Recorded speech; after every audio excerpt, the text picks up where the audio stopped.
Quand j'accepte un scénario, c'est toujours pour la même raison. Je me dis toujours que c'est une histoire qui vaut la peine d'être racontée, qui fait sens, quoi. Je trouve que ça vaut la peine de raconter. C'est la difficulté d'être professeur aujourd'hui.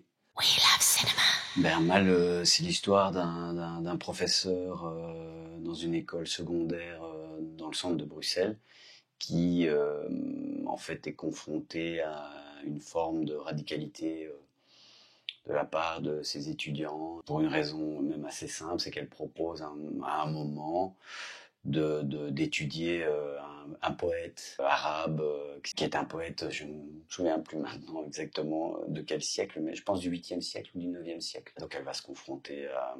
Elle va rentrer en conflit en fait avec ses étudiants, quoi. Est-ce que vous pouvez nous parler de votre personnage Nabil? Qui est-il? C'est Anu Inconverti, donc c'est l'antagoniste de Lubna Zabal, donc qui joue Amel, qui lui en fait prêche tout le contraire. En fait, il prêche une forme de religion radicale, quoi. Comment vous êtes nourri pour ce rôle, pour le préparer? On lit beaucoup de lectures. J'ai un peu la même manière de préparer chaque rôle, donc je prépare ça. Je lis beaucoup, je m'interroge beaucoup. J'essaie de comprendre chez le personnage les choses qui sont proches de moi et les choses qui ne le sont pas du tout. De ramener ces choses qui ne sont pas proches à moi et en me disant comment moi je réagirais dans sa situation à lui, comment moi je marcherais dans sa situation, quel serait mon mode de pensée. En fait, on essaye toujours de ramener le personnage à soi pour le rendre le plus vrai possible, quoi. En fait, le travail de l'acteur, c'est de préparer un maximum de choses, de se faire un maximum de réflexions avant de commencer un tournage. Et puis après, au moment du tournage, c'est justement oublier, c'est le paradoxe de l'acteur, c'est oublier tout ce qu'on a préparé. En espérant toujours que cette préparation, disons, filtre d'une manière ou d'une autre au moment d'interpréter la scène, quoi, au moment de se retrouver face à un autre acteur, entre autres. Moi, ce que je sais, c'est que je voulais pas en faire un antagoniste brillant, comme par exemple le Joker dans Batman, quoi. Je voulais pas en faire un antagoniste fantastique, quoi.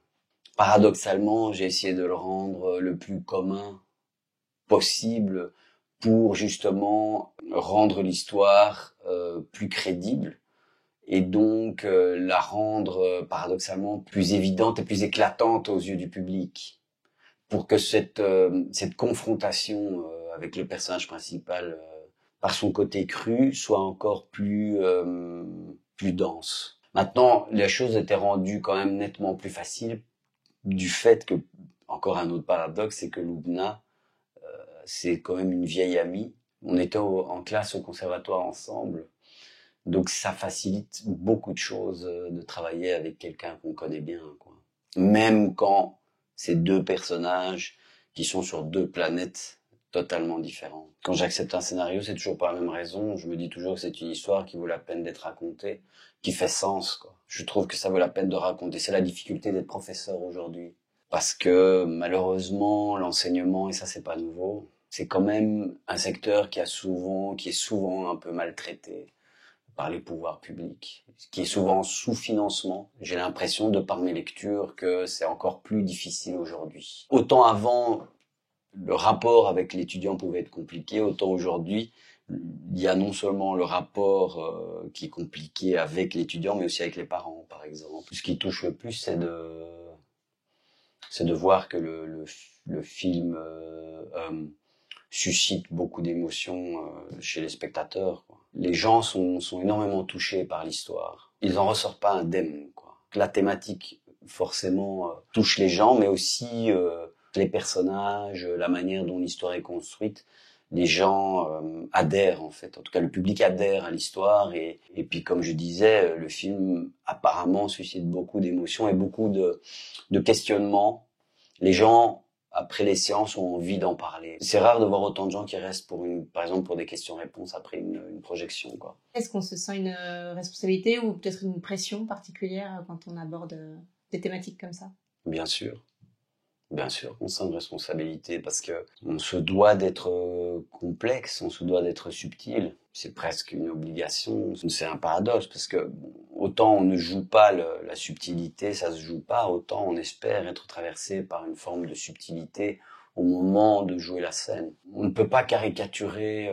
Certains films se prêtent peut-être plus à l'archétype. L'exemple le plus flagrant, c'est les Marvel, par exemple. Autant quand on raconte une histoire qui se veut contemporaine, naturaliste, et basée sur des faits qui ont en tout cas un rapport avec la réalité, on se doit, enfin en tout cas on espère arriver à une forme de complexité et de subtilité quand on aborde surtout des thématiques compliquées comme ça, quoi.